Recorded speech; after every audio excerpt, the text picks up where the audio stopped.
Right ప్రధాని మోదీ శ్రీశైలం పర్యటనలో అందరినీ ఆకర్షిస్తోన్న అంశం శివాజీ స్ఫూర్తి కేంద్రం. శ్రీశైలం క్షేత్రానికి ఛత్రపతి శివాజీ మహారాజ్ కు విడదీరాని అనుబంధం ఉంది. తన పరివారంతో ఈ క్షేత్రాన్ని సందర్శించిన ఛత్రపతి శివాజీ అమ్మవారి మహిమతో మంత్రముగ్ధుడయ్యాడని చరిత్ర చెబుతోంది. హైందవ సామ్రాజ్య స్థాపన కోసం అహర్నిశలు శ్రమిస్తూ దక్షిణాదిని ఏకతాటిపై చేసిన ఛత్రపతి ఉత్తరాది వైపుకు మళ్లేందుకు శక్తినివ్వాలని, శత్రుజయం కలగాలని అమ్మవారిని ఆరాధించినట్లు పెద్దలు చెబుతారు. శివాజీ ధ్యానానికి మెచ్చిన భ్రమరాంబదేవి ఆయన ఖడ్గాన్ని స్పృశించిందని చరిత్ర ద్వారా తెలుస్తోంది. అప్పటి నుండి అప్రతిహతంగా యుద్ధాలను గెలుస్తూ ముందుకు సాగాడు శివాజీ మహారాజ్. ఆయన తపస్సు చేసిన ప్రాంతంలో శివాజీ వెల్ఫేర్ ట్రస్ట్ మరియు ఆర్ఎస్ఎస్ సంయుక్తంగా ఓ స్ఫూర్తి కేంద్రాన్ని నిర్మించారు.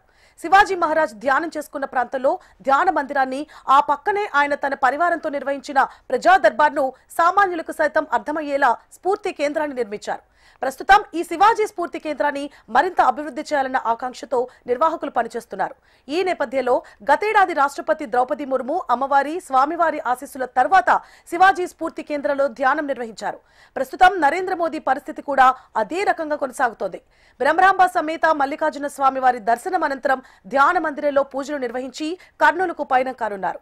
ఈ ప్రాజెక్టు కేవలం స్మారక స్థలం కాదు, అది జాతీయ ఏకతకు ప్రతీక రూపుదిద్దుకుంటోందని, శివాజీ మహారాజ్ శౌర్యం, హిందూ ధర్మ పరిరక్షణకు చిహ్నంగా నిలిచే ఈ కేంద్రాన్ని మరింత ఆకర్షణీయంగా తీర్చిదిద్దేందుకు రాష్ట్ర ప్రభుత్వం ఇప్పటికే మాస్టర్ ప్లాన్ రూపొందించింది. ప్రధాని మోదీ ఈ కేంద్రాన్ని సందర్శించనుండటంతో పాటు కేంద్ర పర్యాటక శాఖ నుంచి నిధులతో మరింత అభివృద్ధికి దాఖలు వేసి అవకాశం లేకపోలేదని స్థానికులు భావిస్తున్నారు.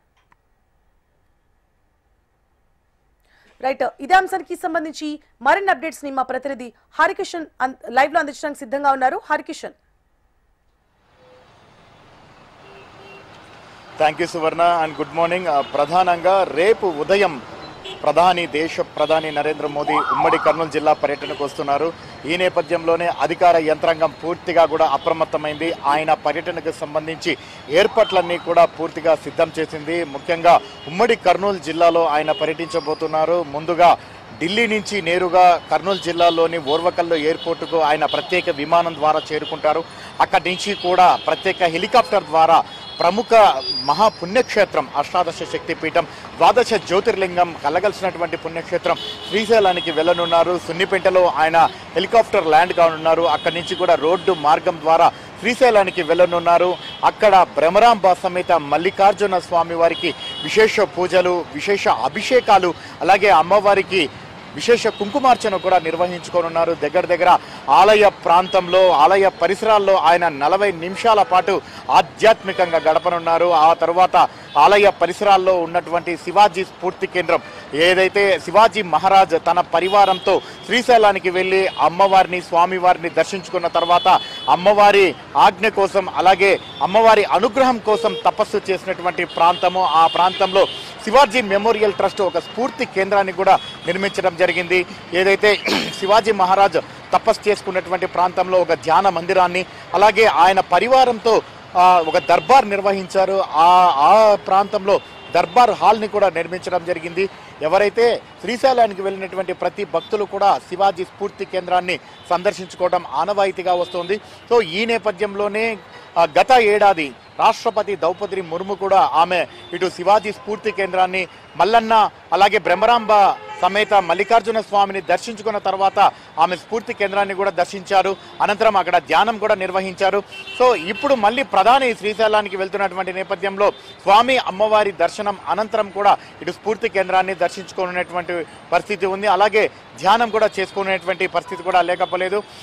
ముఖ్యంగా శ్రీశైలానికి సంబంధించి దగ్గర 1800 మంది పోలీసులతో పూర్తిగా భారీగా బందోబస్తు ఏర్పాటు చేశారు. ఈ నల్లమల ప్రాంతంలో ఉండడం, అలాగే ఒకప్పుడు మావోల ప్రభావం కూడా ఉండడంతో పూర్తిగా అప్రమత్తమైంది రక్షణ శాఖ. ఇటు ఎన్ఎస్జీ కమాండ్తో పాటు, అలాగే నేషనల్ ఇన్వెస్టిగేషన్ అథారిటీ, అలాగే స్పెషల్ ప్రొటెక్షన్ గ్రూప్తో పాటు పారామిలిటరీ దళాలు, అలాగే గ్రౌండ్స్ పార్టీలు, ఇవన్నీ కూడా నల్లమలని ఇప్పటికే పలుసార్లు కూడా జల్లెడ పట్టే, ఇటు బాంబ్ స్క్వాడ్తో పాటు మెటల్ డిటెక్టర్లతో, స్నిపర్ డాగ్స్తో కంప్లీట్గా కూడా ఆలయ పరిసర ప్రాంతాలతో పాటు కంప్లీట్గా అణువణువు కూడా గాలించారు. పూర్తిగా అప్రమత్తమయ్యారు రక్షణ శాఖ. ఇటువంటి ఇబ్బందులు కలగకుండా స్వామి అమ్మవారి దర్శనం కూడా ప్రధానికి ఏర్పాటు చేయడం జరిగింది. అనంతరం అక్కడి నుంచి మళ్ళీ ప్రత్యేక హెలికాప్టర్ ద్వారా కర్నూలు ఓర్వకల్లు సమీప ప్రాంతంలో నిర్వహిస్తున్నటువంటి నన్నూరు దగ్గర ఏదైతే బహిరంగ సభ నిర్వహిస్తున్నారో ఆ ప్రాంతానికి కూడా ప్రధాని చేరుకుంటారు. సూపర్ జిఎస్టీ, సూపర్ సేవింగ్స్ అనేటటువంటి, అంటే జిఎస్టీకి సంబంధించినటువంటి సంస్కరణలు, రిఫార్మ్స్ ఏ రకంగా కేంద్ర ప్రభుత్వం తీసుకొని వచ్చింది, దానివల్ల సామాన్యులకు ఎటువంటి బెనిఫిట్ కలగకపోతుంది. మరోవైపు రాష్ట్ర ప్రభుత్వం సైతం కూడా జిఎస్టీ వలన దగ్గర 8,000 కోట్ల రూపాయలు నష్టం కలిగినా కూడా సామాన్య ప్రజలను దృష్టిలో పెట్టుకొని వాటిని ఏ రకంగా భరిస్తుందో అన్నటువంటి పూర్తి విషయాలను ఇటు ప్రజలకు తెలియజెప్పే ప్రయత్నం అయితే ఈ సభ ద్వారా చేయబోతున్నారు. కంప్లీట్గా జిఎస్టీకి సంబంధించినటువంటి అవగాహనను పెద్ద ఎత్తున ప్రజల్లోకి తీసుకొని వెళ్లడం ద్వారా వాటిని ఏ రకంగా సద్వినియోగం చేసుకోవచ్చు అని చెప్పేసి కూడా సూచిస్తున్నటువంటి పరిస్థితి కూడా లేకపోలేదు. మరోవైపు ఇటు రాయలసీమ ప్రాంతంలో ప్రధాని హోదాలో మోదీ భారీ బహిరంగ సభకు మొట్టమొదటిసారిగా వస్తున్నటువంటి నేపథ్యంలో పెద్ద ఎత్తున ఈ ప్రాంతానికి వరాల జల్లు కురిపిస్తారని చెప్పేసి కూడా అందరూ ఆశగా ఎదురు చూస్తున్నటువంటి పరిస్థితి కూడా లేకపోలేదు. ఎందుకంటే 1953 నుంచి 56 వరకు కూడా తొలి ఆంధ్రప్రదేశ్కి, అంటే ఉమ్మడి ఆంధ్రప్రదేశ్కు తొలి రాజధానిగా విరాజిల్లింది కర్నూలు 3 సంవత్సరాల పాటు. కానీ ఆ తర్వాత రాజధానిని కోల్పోయింది. అనంతరం వచ్చినటువంటి ప్రభుత్వాలు కర్నూలు అభివృద్ధికి పెద్దపీట వేస్తామని చెప్పినా కూడా ఆశించిన స్థాయిలో అటువైపు దృష్టి సారించలేదని చెప్పేసి కూడా చాలా వరకు విమర్శలు కూడా ఉన్నాయి. సో ఈ నేపథ్యంలోనే 2019 కంటే ముందు బీజేపీ ప్రత్యేకంగా రాయలసీమ డిక్లరేషన్ ని తీసుకురావడం జరిగింది. ప్రధానంగా రాయలసీమ పడుతున్నటువంటి బాధలు, ఎదుర్కొన్నటువంటి సమస్యలకు సంబంధించి వాటికి ఉన్నటువంటి పరిష్కారాలు ఏ రకంగా ఇస్తామో అనేది ఒక డిక్లరేషన్ అయితే బీజేపీ పార్టీ ఇవ్వడం జరిగింది. దానికి సంబంధించి నిధులు, నియామకాలు, నీళ్లు సో ఏ రకంగా మళ్లిస్తాం రాయలసీమ ద్వారా, తద్వారా ఉద్యోగ ఉపాధి అవకాశాలు ఏ రకంగా పెంపొందుతాయి అన్న దానికి సంబంధించి ఒక డిక్లరేషన్ అయితే విడుదల చేయడం జరిగింది. సో దాన్ని ఇప్పుడు మళ్ళీ ప్రధాని మోడీ రేపు జిఎస్టీ సభ తర్వాత, అంటే అదే సభలో ఏ రకంగా ప్రస్తావిస్తారని చెప్పేసి కూడా అందరూ ఆశగా ఎదురు చూస్తున్నటువంటి పరిస్థితి ఉంది. సామాన్య ప్రజల నుండి అలాగే పెద్ద రాజకీయ నాయకుల వరకు కూడా నరేంద్ర మోడీ వరాల జల్లు రాయలసీమకు కురిపిస్తారని చెప్పేసి కూడా ఆశగా ఎదురు చూస్తున్నటువంటి పరిస్థితి కూడా లేకపోలేదు. మరోవైపు దగ్గర 13,000 కోట్ల రూపాయలకు సంబంధించినటువంటి పరిశ్రమలకు రేపు శంకుస్థాపన చేస్తారని కూడా చెప్పడం జరుగుతుంది. ఇప్పటికే డిఆర్డీఓకి సంబంధించినటువంటి పరిశ్రమతో పాటు అలాగే డ్రోన్ హబ్ కూడా ఇక్కడ పెద్ద ఎత్తున ఏర్పాటు కాబోతున్నటువంటి పరిస్థితి అందరికీ తెలిసిందే. సోలార్ ఎనర్జీతో పాటు విండ్ ఎనర్జీ కూడా పెద్ద ఎత్తున ఇక్కడ ఉత్పత్తి అవుతున్నటువంటి నేపథ్యంలో వాటిని కూడా ఏరియల్ వ్యూ ద్వారా సందర్శించేటటువంటి అవకాశం ప్రధాని నరేంద్ర మోదీకి ఉంది. ఒక్కసారి మనం చూసుకుంటే ఇటు కర్నూలు పట్టణం అంతా కూడా పూర్తిగా పసుపుమయంగా మారిపోయింది. అలాగే 3 పార్టీలకు సంబంధించినటువంటి జెండాలు ఏదైతే కాషాయము బీజేపీకి సంబంధించి, అలాగే తెలుపు ఇటు జనసేనకి సంబంధించి, అలాగే పసుపు టీడీపీకి సంబంధించి ఈ 3 జెండాల కలయికతో కర్నూలు పట్టణం అంతా కూడా పూర్తిగా కలకలలాడుతోంది, కొత్త శోభను సంతరించుకుంది. ఇటు ప్రధాని మోదీకి, అలాగే ఇటు రాష్ట్ర ముఖ్యమంత్రికి, అలాగే జనసేన ఉప ముఖ్యమంత్రి పవన్ కళ్యాణ్కి కూడా స్వాగతం ఏర్పాటు చేస్తూ ప్రత్యేకంగా పెద్ద ఎత్తున బ్యానర్లను కూడా ఎక్కడికక్కడగా కూడా ఏర్పాటు చేయడంతో ఒక పక్క ఖచ్చితంగా ఇది మాత్రం కొత్త శోభను కర్నూలు నగరం సంతరించుకుందని మాత్రం చెప్పుకోక తప్పదు. మరోవైపు ప్రధాని పర్యటన, అలాగే ఎంఐపీలు అంటే most important persons, very very important persons వస్తున్నటువంటి నేపథ్యంలో భద్రతా పరంగా అనేక చర్యలు తీసుకుంది పోలీస్ డిపార్ట్మెంట్. 7,300 మంది పోలీసులతో పూర్తిగా పహారా కాస్తోంది, బందోబస్తును కూడా ఏర్పాటు చేసింది. మరోవైపు 2 రోజుల పాటు విద్యార్థులందరికీ కూడా స్కూల్స్ కి హాలిడేస్ కూడా ఇవ్వడం జరిగింది.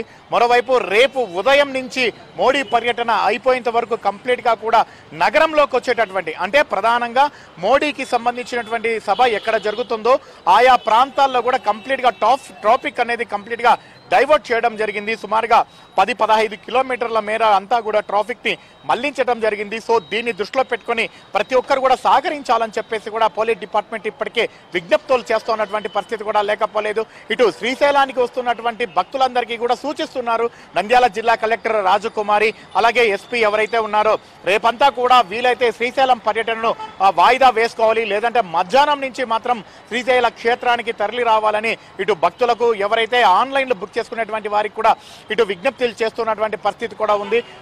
ముఖ్యంగా దోర్నాల నుంచి శ్రీశైలము, అలాగే ఇటు అచ్చంపేట నుంచి శ్రీశైలం వచ్చేటటువంటి, అంటే హైదరాబాద్ నుంచి శ్రీశైలం వచ్చేటటువంటి వెహికల్స్, ఇలాగే ఆంధ్రప్రదేశ్కు సంబంధించి దోర్నాల నుంచి శ్రీశైలం వచ్చేటటువంటి మార్గాలను కంప్లీట్ గా కూడా బంద్ చేస్తున్నారు. ఎప్పుడైతే పిఎం ప్రధాని శ్రీశైలం నుంచి లెఫ్ట్ అయ్యి కర్నూలుకి వెళ్తారో ఆ తర్వాత మాత్రమే అనుమతిస్తామని చెప్పేసి కూడా ఇప్పటికే స్పష్టమైనటువంటి ఆదేశాలు జారీ చేసి ఉన్నటువంటి నేపథ్యంలో ప్రజలందరూ కూడా తమకు సహకరించాలని చెప్పేసి కూడా స్థానిక అధికారులు అలాగే దేవాదాయ శాఖ అధికారులు కింది స్థాయి పోలీసులు కూడా విజ్ఞప్తులు చేస్తున్నటువంటి పరిస్థితి కూడా లేకపోలేదు. భద్రతా పరంగా చర్యలు తీసుకున్నాం, సో దానికి ప్రతి ఒక్కరు కూడా సహకరించండి అని చెప్పేసి కూడా విజ్ఞప్తులు చేస్తున్నటువంటి పరిస్థితి ఉంది. సో ఈ నేపథ్యంలోనే ప్రధానంగా హైదరాబాద్ టు బెంగళూరు హైవేకి అతి సమీపంలో కూడా నరేంద్ర మోదీ సభ నిర్వహిస్తున్నటువంటి నేపథ్యంలో సో ఆ కారిడార్ అంతా కూడా కంప్లీట్ గా బంద్ చేసి ట్రాఫిక్ ని కూడా డైవర్ట్ చేయడం జరిగింది. అలాగే కడప నుంచి కర్నూలు మార్గంలో కూడా ప్రధానంగా ఈ నన్నూరు టోల్గేట్ వద్దనే ఈ సభ నిర్వహిస్తున్నటువంటి నేపథ్యంలో ఇటు తిరుపతి నుంచి కర్నూలుకు వచ్చేటివి అలాగే కడప నుంచి కర్నూలుకు వచ్చేటటువంటి వెహికల్స్ అన్నిటిని కూడా కంప్లీట్ గా కూడా డైవర్ట్ చేయడం జరిగింది.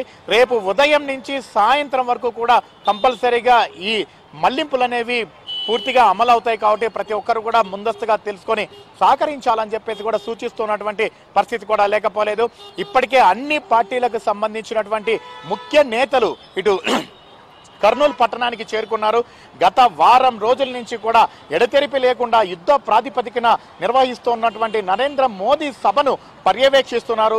చిన్న చితక కార్యక్రమాలకు సంబంధించి ఎప్పటికప్పటికీ కూడా తీసుకోవాల్సినటువంటి జాగ్రత్తలపై కంప్లీట్ గా కూడా ఇటు కింది స్థాయి అధికారులకు సూచనలు సలహాలు ఇస్తున్నటువంటి పరిస్థితి కూడా లేకపోలేదు. మరోవైపు ఈ కార్యక్రమానికి సంబంధించి నోడల్ ఆఫీసర్ గా గతంలో ఇక్కడ జిల్లా కలెక్టర్ గా పనిచేసినటువంటి వీర్య పాండ్యన్ని కూడా నియమించడం జరిగింది. గతంలో అమరావతి పునర్నిర్మాణానికి సంబంధించినటువంటి శంకుస్థాపన కార్యక్రమానికి వచ్చినటువంటి నరేంద్ర మోడీ ఆ సభకు కూడా గతంలో కర్నూలులో పనిచేసినటువంటి కలెక్టర్ గానే వీర పాండ్యన్నే ఆయన్ను నోడల్ ఆఫీసర్ గా నియమించడం జరిగింది. సో ఈ సభకు కూడా ఆయనే నోడల్ ఆఫీసర్ గా వ్యవహరిస్తున్నారు. సో ఆయన గత అనుభవాన్ని దృష్టిలో పెట్టుకొని సామాన్య ప్రజలకు ఎటువంటి ఇబ్బందులు తలెత్తకుండా అలాగే ఈ కార్యక్రమానికి వచ్చేటటువంటి ఎవరైతే పీపుల్ ఉన్నారో వాళ్ళకి ఎటువంటి ఇబ్బందులు తలెత్తకుండా ఉండేలా అన్ని చర్యలు అయితే తీసుకుంటున్నటువంటి పరిస్థితి ఉంది. సో మొత్తం కూడా అవగాహన పెంచేలా ప్రతి ఒక్కరికి కూడా కింది స్థాయి సిబ్బందికి సూచనలు ఇవ్వడం జరిగింది. ముఖ్యంగా ఈ సభకు దగ్గర 3 నుంచి 5 లక్షల మంది వరకు కూడా రావచ్చు అని చెప్పేసి అంచనాలు వేస్తున్నటువంటి నేపథ్యంలో దానికి అనుగుణంగా కూడా ఏర్పాట్లు చేయడం జరిగింది. పార్కింగ్ ప్లేసులు దగ్గర 12 పార్కింగ్ ప్లేసులను కూడా కేటాయించడం జరిగింది. మరోవైపు త్రాగునీరుకి ఎటువంటి ఇబ్బందులు కలగకుండా ఏర్పాటు చేయడం జరిగింది. మరోవైపు మెడికల్కి సంబంధించి ఎందుకంటే లక్షల మంది జనం వస్తున్నటువంటి నేపథ్యంలో ఎవరికైనా అనుకోని సంఘటనలు ఎదురైతే వారికి సంబంధించి ఇమ్మీడియట్ గా ప్రాథమిక చికిత్స అందించేందుకు వైద్య బృందాలను అయితే కంప్లీట్ గా కూడా అందుబాటులో పెట్టడం జరిగింది. సో గత అనుభవాలను పూర్తిగా పరిగణలోకి తీసుకొని ఎటువంటి ఇబ్బందులు అనేవి కూడా ఇటు ప్రజలకు తలెత్తకుండా ఉండేలా చర్యలు తీసుకోవడం జరిగింది. దగ్గర అనంతపురం నుంచి కూడా శ్రీకాకుళం వరకు ఆంధ్రప్రదేశ్ లో ఉన్నటువంటి అన్ని జిల్లాల నుంచి కూడా పెద్ద సంఖ్యలో ప్రజలు ఈ సభకు హాజరవుతారని అంచనాలు వేస్తున్నారు. ఇటు ఆర్టీసీతో పాటు అలాగే ప్రైవేట్ బస్సులకు సంబంధించి దగ్గర 10,000 బస్సులు ఈ కార్యక్రమానికి వస్తాయి. అలాగే వేల సంఖ్యలో ప్రైవేటు వాహనాలు కూడా ఈ కార్యక్రమానికి వస్తాయని చెప్పేసి కూడా అంచనాలు వేస్తూ అందుకు తగ్గట్టుగా కూడా పెద్ద ఎత్తున ఈ సభనైతే నిర్వహిస్తున్నారు. దగ్గర 400 ఎకరాల విస్తీర్ణంలో ఈ సభను ఏర్పాటు చేయడం జరిగింది. 40 ఎకరాల విస్తీర్ణంలో ఈ ప్రధానమైనటువంటి సభాస్థలిని కూడా ఏర్పాటు చేయడం జరిగింది. మొత్తం కూడా 3 షెడ్లను అయితే ఏర్పాటు చేయడం జరిగింది. ప్రధానమైనటువంటి షెడ్లో ఇటు ప్రధానమంత్రితో పాటు ఏవైతే మోస్ట్ ఇంపార్టెంట్ పర్సన్స్ ఉన్నారో వారందరికీ కూడా ప్రధానమైనటువంటి గ్యాలరీ ప్రధానమంత్రితో పాటు అలాగే ముఖ్యమంత్రి అలాగే ఉప ముఖ్యమంత్రి పవన్ కళ్యాణ్, ఐటీ మరియు విద్యాశాఖ మంత్రి నారా లోకేష్ తో పాటు కేంద్ర మంత్రులు పెమ్మసాని చంద్రశేఖర్ తో పాటు రామ్మూర్తి నాయుడు, తర్వాత రామ్మోహన్ నాయుడు, తర్వాత వచ్చేసి కేంద్ర మంత్రి ఎవరైతే శ్రీనివాసరాజు. సో వీళ్ళందరికీ కూడా ప్రధాన డయాస్ ఇచ్చేటటువంటి అవకాశం ఉంది. అలాగే మరొక డయాస్ కి సంబంధించి కల్చరల్ యాక్టివిటీస్ జరగబోతున్నాయి. సో మరొక డయాస్ కి సంబంధించి ఇటు మంత్రులు అలాగే ఎవరైతే వెరీ ఇంపార్టెంట్ పర్సన్స్ ఉన్నారో వారికి కేటాయించడం జరిగింది. కంప్లీట్ గా ఈ 3కు సంబంధించినటువంటి ఈ డయాస్లలో పెద్దగా ఎల్ఈడి స్క్రీన్స్ కూడా ఏర్పాటు చేయడం జరిగింది. వచ్చినటువంటి వారికి ప్రత్యేకంగా గ్యాలరీలు కూడా ఏర్పాటు చేసి ఎవరికి పాసులు కేటాయించారో వారికి సంబంధించినది కూడా ఇవ్వడం జరిగింది. ప్రధానంగా ఈ సభను కూడా ఆదరించి కర్నూలు భారీ అంటే కర్నూలు శాసనసభ్యునిగా ఉన్నటువంటి ఆ వ్యక్తి, అలాగే భారీ పరిశ్రమల శాఖ మంత్రిగా ఉన్నటువంటి టీజీ భరత్ కూడా పర్యవేక్షిస్తున్నటువంటి పరిస్థితి ఉంది. ఎప్పటికప్పటికీ కూడా కోఆర్డినేట్ చేసుకుంటున్నారు. సో ఏ పరిస్థితులను మనము అంటే గతంలో ఇబ్బందులు కలిగించాయి, సో వాటిని ఎలా పునరావృతం కాకుండా చూసుకోవాలి, వచ్చినటువంటి అతిథులకు ఎటువంటి ఇబ్బందులు తలెత్తకుండా, అలాగే కార్యక్రమానికి వస్తున్నటువంటి ప్రజలకు కూడా ఎటువంటి అసౌకర్యాలు కలగకుండా ఏ రకంగా ఈ కార్యక్రమాన్ని విజయవంతంగా ముగించాలన్నటువంటి ఆకాంక్షతో అన్ని ఏర్పాట్లయితే చేస్తున్నటువంటి పరిస్థితి కూడా లేకపోలేదు. మరొకసారి ఈ ప్రాంతానికి సంబంధించి ప్రధాని నరేంద్ర మోదీ అంటే 2019లో ఎలక్షన్లకు సంబంధించినటువంటి క్యాంపెయిన్ కి అప్పుడు ప్రధాని మోడీ రావడం జరిగింది. స్థానికంగా పట్టణంలో ఉన్నటువంటి ఎస్సీ ఎస్టీ బీసీ కళాశాల మైదానంలో ఈ కార్యక్రమాన్ని అయితే నిర్వహించడం జరిగింది. కానీ అది కేవలం ఒక చిన్న సభ మాత్రమే. కానీ లక్షల మందిలో నిర్వహిస్తున్నటువంటి ఈ సభను తొలిసారిగా ప్రధాని హోదాలో వస్తున్నటువంటి నేపథ్యంలో రాయలసీమ ఆకాంక్షలకు అనుగుణంగా ఆయన వరాల జల్లు కురిపిస్తారని ఇటు సామాన్యుల నుంచి రాజకీయ నాయకుల వరకు కూడా అందరూ ఆశిస్తున్నటువంటి పరిస్థితి ఉంది. మరి ప్రధాని ఖచ్చితంగా వెనుకబడ్డ రాయలసీమకు, వలసలు వెళ్తున్న రాయలసీమకు వరాల జల్లు కురిపించాలని హెచ్ఎం టీవీ సైతం ఆశిస్తోంది. Right, thank you for the updates Harikishan.